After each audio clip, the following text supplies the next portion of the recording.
بسم اللہ الرحمن الرحیم۔ السلام علیکم عزیز طلباء و طالبات، نثار میں تیری گلیوں کے فیض احمد فیض کی اس نظم کے آج آپ کو اس لیکچر میں تمام معلومات، نظم کا مکمل متن، مفہوم، شعر بہ شعر تفصیلی تشریح، الفاظ و معنی، ادبی محاسن، سوالات و جوابات اور حوالے کے تمام اشعار ملیں گے۔ تعارف شاعر: فیض احمد فیض اردو کے عظیم انقلابی شاعر، نقاد اور صحافی تھے۔ انہوں نے ہمیشہ ظلم، آمریت اور ناانصافی کے خلاف آواز بلند کی۔ ان کی شاعری میں محبت، انقلاب، درد اور امید کا حسین امتزاج ملتا ہے۔ اس نظم کا مفہوم جو اس لیکچر میں شامل کی گئی ہے، فیض احمد فیض اس نظم میں وطن کے حالات جبر، خوف اور ناانصافی کی تصویر پیش کرتے ہیں۔ وہ ان فقیروں کو سلام پیش کرتے ہیں جن کی امید نے ظلم کے باوجود چراغ روشن رکھے ہیں۔ بند نمبر 1: نثار میں تیری گلیوں کے اے وطن، کہ جہاں چلی ہے رسم کہ کوئی نہ سر اٹھا کے چلے، جو کوئی چاہنے والا طواف کو نکلے، نظر چرا کے چلے، جسم و جاں بچا کے چلے۔ ہے اہل دل کے لیے اب یہ نظمی بست و کشاد کہ سنگ و خشت مقید ہیں اور سگ آزاد۔ شعر نمبر 1: نثار میں تیری گلیوں کے اے وطن، کہ جہاں چلی ہے رسم کہ کوئی نہ سر اٹھا کے چلے۔ اپنے وطن سے اے وطن کہہ کر فیض احمد فیض نے اپنے وطن کو مخاطب کیا ہے اور اپنے وطن کی محبت میں اس کے گلی کوچوں پر نثار ہونے کی بات کرتا ہے، مگر ساتھ ہی طنز کرتا ہے کہ اب وطن میں آزادی، غیرت اور عزت سے سر اٹھا کر چلنے کی اجازت نہیں۔ یہاں جبر کا راج ہے اور خودداری کو جرم سمجھا جاتا ہے۔ یہاں شاعر وطن کی محبت میں اپنی قربانی پیش کرتا ہے، مگر افسوس کے ساتھ یہ کہتا ہے کہ یہاں عزت اور آزادی باقی نہیں رہی۔ جو کوئی چاہنے والا طواف کو نکلے، نظر چرا کے چلے، جسم و جاں بچا کے چلے۔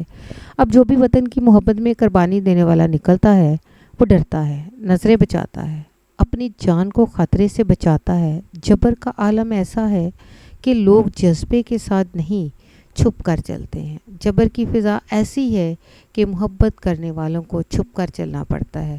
جان بچانا اولین ترجیح بن گئی ہے۔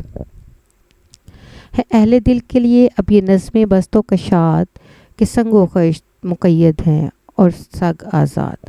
یہ شعر ایک الٹے نظام کی نشاندہی کرتا ہے۔ شاعر کہتا ہے کہ جن چیزوں سے ترقی، تعمیر اور استحکام آتا ہے، یعنی اینٹ پتھر، وہ قید میں ہیں، جبکہ آوارہ وحشی عناصر، کتے، سگ آزاد ہیں۔ مطلب یہ کہ تعمیری سوچ دب چکی ہے، بربادی کی تخریبی قوت طاقت میں ہے۔ یہ شعر الٹے نظام کو ظاہر کرتا ہے۔ تعمیری قوتیں اینٹ پتھر قید میں ہیں۔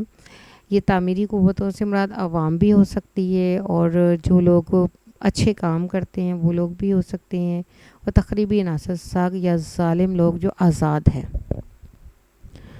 بند نمبر 2: بہت ظلم کے دستے بہانا جو کے لیے، جو چند اہل جنوں تیرے نام لیوا ہیں، بنے ہیں اہل ہوس مدعی بھی منصف بھی، کسے وکیل کریں کسے منصفی چاہیں، مگر گزارنے والوں کے دن گزرتے ہیں، تیرے فراق میں یوں صبح و شام کرتے ہیں۔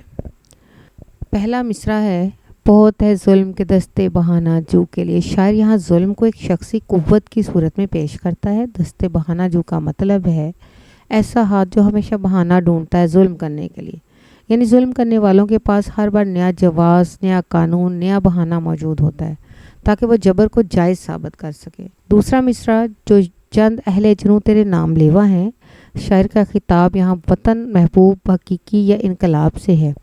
اہل جنوں وہ لوگ ہیں جو عشق میں دیوانے ہیں، یعنی وہ لوگ جو محبت، وفاداری اور قربانی کے جذبے سے سرشار ہیں۔ نام لیوا یعنی تیرے نام پر جیتے ہیں، مر مٹتے ہیں۔ لیکن ظالم ابھی انہی سچے، دیوانے اور وفادار لوگوں پر ظلم کرنے کے بہانے تلاش کرتا ہے۔ یہ ایک شدید تنزیہ کیفیت ہے۔ یہاں سچ بولنے والا مجرم اور ظلم کرنے والا منصف بنا بیٹھا ہے۔ ظلم ہمیشہ نیکی، عشق اور دیوانگی کے خلاف بہانے تراشتا ہے۔ جو لوگ سچے دل سے وطن یا عشق کے لیے جیتے ہیں، انہی پر قانون کی آڑ میں ظلم ہوتا ہے۔ بنے ہیں اہل ہوس مدعی بھی منصف بھی، کسے وکیل کریں کسے منصفی چاہیں۔ اس شعر میں شاعر فیض احمد فیض انصاف کی تباہی کی تصویر کھینچتے ہیں، لالچی اور ظالم افراد ہی انصاف کرنے والے منصف اور دعویٰ کرنے والے مدعی بھی بن گئے ہیں. ایسے میں کون وکیل کرے, کس سے انصاف مانگے؟ ظالم ہی آج جج بھی بنے ہیں, مدعی بھی. انصاف کی کوئی امید باقی نہیں رہی. اس شعر میں یاسیت نظر آتی ہے.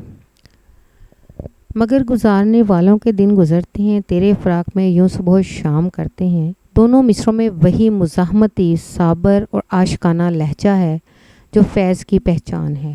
ہم اپنی زندگی کا ایک ایک لمحہ تمہاری محبت, عقیدت اور جدوجہد میں گزارتے ہیں. تمہارے عشق میں فنا ہو جانا ہمارا فخر ہے.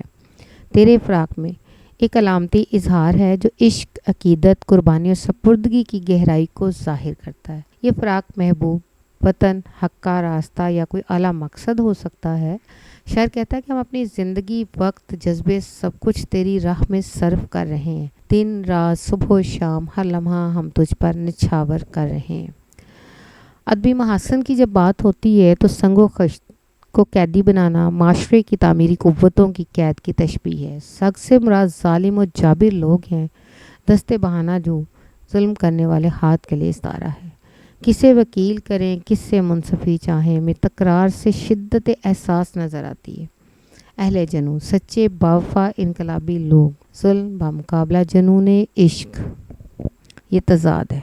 سوالات کی بات ہوتی ہے تو شاعر نے نثار میں تیری گلیوں کے جیسے الفاظ سے نظم کا آغاز کیوں کیا؟ یہ الفاظ شاعر کے اپنے وطن سے شدید محبت اور قربانی کے جذبے کو ظاہر کرتے ہیں. شاعر کا نثار کا استعمال شاعر کے جذبہ اثار و فداکاری کا مظہر ہے, مگر ساتھ ہی شاعر طنز کے ذریعے وطن میں پھیلے جبر و خوف کی بھی عکاسی کرتا ہے. سوال نمبر 2 ہے, سنگ و خشت مقید ہیں اور سگ آزاد میں شاعر نے کن ادبی ہنروں کا استعمال کیا ہے؟ اس شعر میں استعارہ ہے اور علامت کا خوبصورت استعمال کیا گیا ہے. سنگ و خشت اینٹ پتھر علامت ہے تعمیر و ترقی کے, اور سگ کتے استعارہ ہے ظلم, جبر و تخریب کے عناصر کا. یہ شعر الٹے اور غیر منصفانہ نظام کی علامت ہے. شاعر نے اہل ہوس, مدعی, منصف اور ایک ساتھ ذکر کیوں کیا؟ یہ ایک طنزیہ انداز ہے جس میں شاعر بتاتا ہے کہ جن لوگوں کا کردار مشکوک ہے وہی اب عدل و انصاف کے دعوے دار بن بیٹھے ہیں. یہاں تکرار, تضاد اور طنز کا امتزاج دکھائی دیتا ہے. دستے بہانہ جو سے شاعر کی کیا مراد ہے؟ ایسے ظلم کرنے والے جو ہر بار نیا جواز یا قانون بنا کر سچ بولنے والوں کو دبانا چاہتے ہیں. اہل جنوں کن لوگوں کو کہا گیا ہے؟ وہ لوگ جو سچے دل سے محبت کرتے ہیں, قربانی دیتے ہیں, مگر زمانے کی نگاہ میں دیوانے سمجھے جاتے ہیں. سوالات و جوابات. شاعر نے وطن کے کس پہلو پر تنقید کی ہے؟ شاعر نے وطن میں پائے جانے والی, یہ مزید سوالات میں نے شامل کیے ہیں. شاعر نے وطن میں پائے جانے والی جبر, ناانصافی اور اظہار رائے پر پابندی پر تنقید کی ہے. سنگ و خشت مقید اور سگ آزاد کی وضاحت کریں. اس شعر میں شاعر بتا رہا ہے کہ تعمیری عناصر قید میں ہے جبکہ تخریبی عناصر آزاد ہیں, یعنی ظالم و طاقتور ہو چکے ہیں. شاعر نے نظر چرا کے چلنے کا ذکر کیوں کیا؟ شاعر کہنا چاہتا ہے کہ خوف اور جبر کا عالم ہے جہاں لوگوں کو چھپ کر چلنا پڑتا ہے. شاعر نے انصاف کے متعلق کیا کہا ہے؟ شاعر کے مطابق انصاف کا نظام ختم ہو چکا ہے, کوئی ظالم ہی منصف اور مدعی بن چکے ہیں. اس نظم میں کون کون سے ادبی محاسن پائے جاتے ہیں؟ اس نظم میں درجہ ذیل ادبی محاسن موجود ہیں. استعارہ سگ بطور ظالم افراد, تشبیہ ظلم کو رسم ستم کہنا, علامت سنگ و خشت, تکرار کسے وکیل کریں کس سے منصفی چاہیں, طنز و احتجاج پورا لہجہ ایک انقلابی احتجاج ہے, بلاغت نظم کا انداز بیان نہایت گہرا اور معنویت سے بھرپور ہے. پند نمبر 3. بجھا جو روز نے زنداں تو دل یہ سمجھا ہے کہ تیری مانگ ستاروں سے بھر گئی ہوگی. چمک اٹھے ہیں سلاسل تو ہم نے جانا ہے کہ اب سحر تیرے رخ پر بکھر گئی ہوگی. غرض تصور شام و سحر میں جیتے ہیں, گرفت سایہ دیوار و در میں جیتے ہیں. شعر نمبر 1 میں شاعر قید میں ہے. روشن کھڑکی یا روشن دان سے روشنی بند ہوئی. دل یہ گمان کرتا ہے کہ باہر کی دنیا میں رات کا سماں اور وطن کا آسمان ستاروں کی روشنی سے جگمگا رہا ہے, یعنی اس کی مانگ بھر گئی. اس سے مراد یہ ہے کہ وطن میں روشنی ہے, یعنی قیدی جسمانی طور پر قید میں مگر دل تخیل آزاد ہے جو روشنی, آزادی اور حسن فطرت کا تصور کرتا ہے. چمک اٹھے ہیں سلاسل, سلاسل زنجیریں روشنی سے چمکتی ہیں تو شاعر سمجھتا ہے کہ باہر روشنی ہو چکی ہے اور محبوب یا وطن کے چہرے پر سحر کی روشنی بکھر گئی ہوگی. یہاں محبوب کا رخ اصل میں محبوب, معشوق یا پھر وطن کی علامت ہے. قید کی تاریکی کے باوجود شاعر اپنے تخیل میں آزادی اور حسن کا نظارہ کرتا ہے۔ غرض تصور شام و سحر میں جیتے ہیں، گرفت سایہ دیوار و در میں جیتے ہیں۔ شاعر کہتا ہے کہ ہم تو صبح و شام کے تصورات میں جی رہے ہیں، یعنی وطن کے تصور میں۔ حقیقت میں ہم قید خانے کی دیواروں اور سائے میں قید ہیں، لیکن ہماری زندگی خواب، تخیل اور امید کے سہارے بسر ہو رہی ہے۔ جسم قید ہے مگر دل آزاد ہے، روح آزاد ہے۔ زنجیروں کی چمک صبح کی روشنی سے تشبیہ دی گئی ہے۔ محبوب کا رخ آزادی یا وطن کے لیے استعارہ ہے۔ قید خانہ آزاد، تخیل تضاد ہے۔ شام و سحر امید اور صبر کے تسلسل کو مرکب عطفی کے ذریعے متضاد الفاظ کی صورت میں بیان کیا گیا ہے۔ حوالے کے اشعار ہیں: متائے لوح و قلم چھن گئی تو کیا غم ہے، کہ خون دل میں ڈبولی ہیں انگلیاں میں نے۔ قید حیات و بند غم اصل میں دونوں ایک ہیں، موت سے پہلے آدمی غم سے نجات پائے کیوں۔ تیرا غم ہے تو غم دہر کا جھگڑا کیا ہے، تیری امید سے وابستہ ہے بہاروں کا نظام۔ ہم کو اس پر دیکھ کے حیران ہے قید بھی، ہم کو اسیر دیکھ کر قید ہم کو اسیر دیکھ کے حیران ہے قید بھی، ہم اس قفس میں بھی تیری یاد میں جیتے ہیں۔ قید میں بھی جو ہنس رہا ہے میر، وہی دنیا کو فتح کرتا ہے۔ سوال و جواب ہیں اس بند کے۔ بجھا جو روز نے زنداں سے کیا مراد ہے؟ اس سے مراد قید خانے کی کھڑکی سے روشنی کا ختم ہونا ہے، جو شاعر کو محبوب یا آزادی کی یاد دلاتی ہے۔ شاعر نے چمک اٹھے ہیں سلاسل کو کس چیز کی علامت بنایا ہے؟ شاعر نے زنجیروں کی چمک کو صبح نو اور آزادی کی آمد کی علامت بنایا ہے۔ آخری شعر میں شاعر کس کیفیت کو بیان کرتا ہے؟ آخری شعر میں شاعر قید و بند کے کرب کے باوجود اپنے تصور اور یادوں کے سہارے جینے کی کیفیت کو بیان کرتا ہے۔ اس بند کے اشعار میں کون سی ادبی خوبیاں پائی جاتی ہیں؟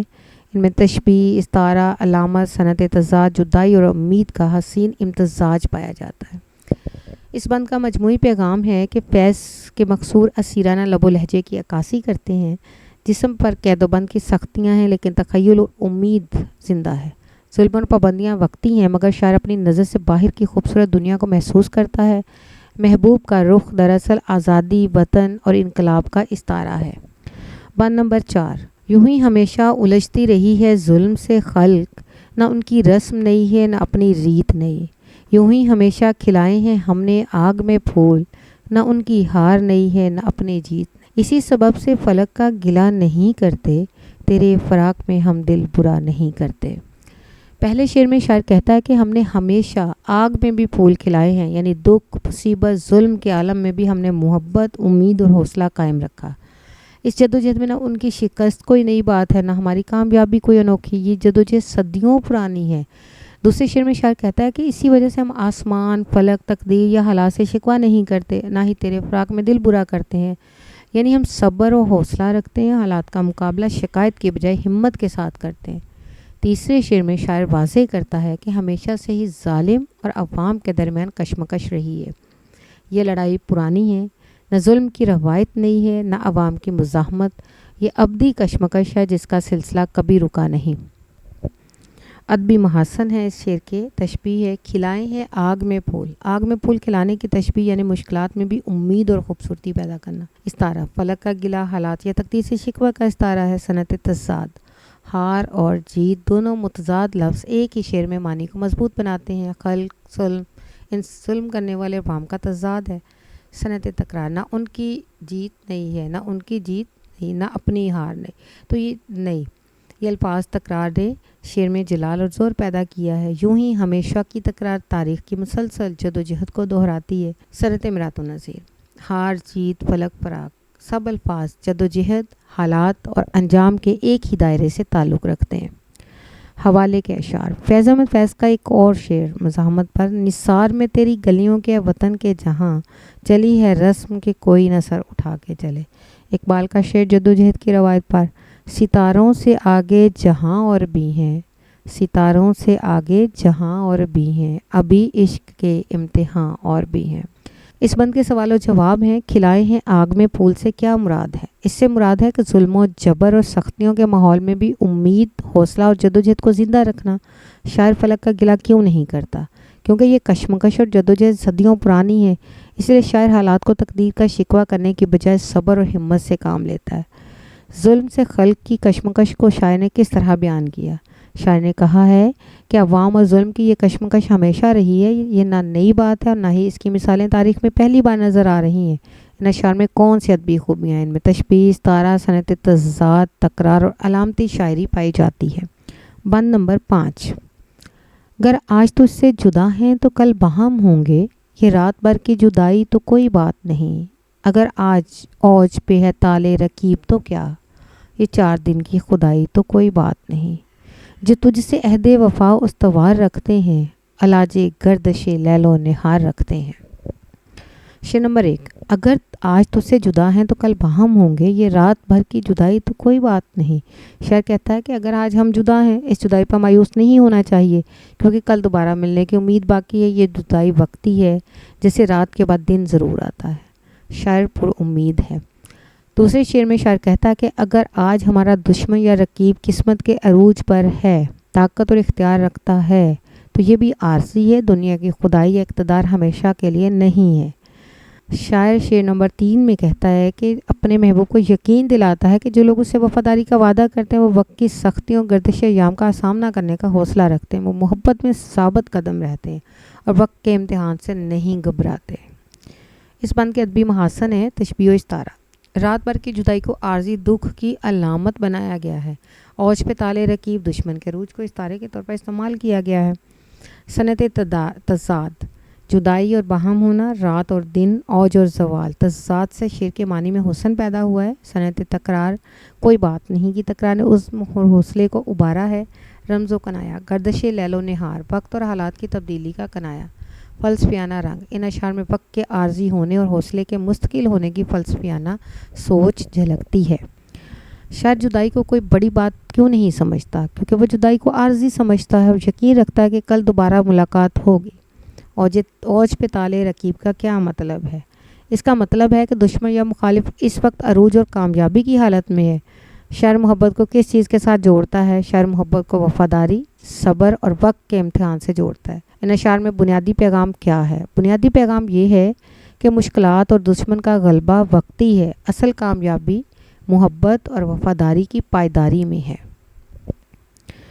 ان اشعار کا مرکزی خیال یہ ہے کہ وقت اور حالات ہمیشہ ایک جیسے نہیں رہتے، جدائی، ناکامی اور دشمن کی طاقت وقتی چیزیں ہیں، اصل اہمیت وفاداری، صبر اور حوصلے کی ہے، جو انسان کو ہر آزمائش میں کامیاب بناتے ہیں۔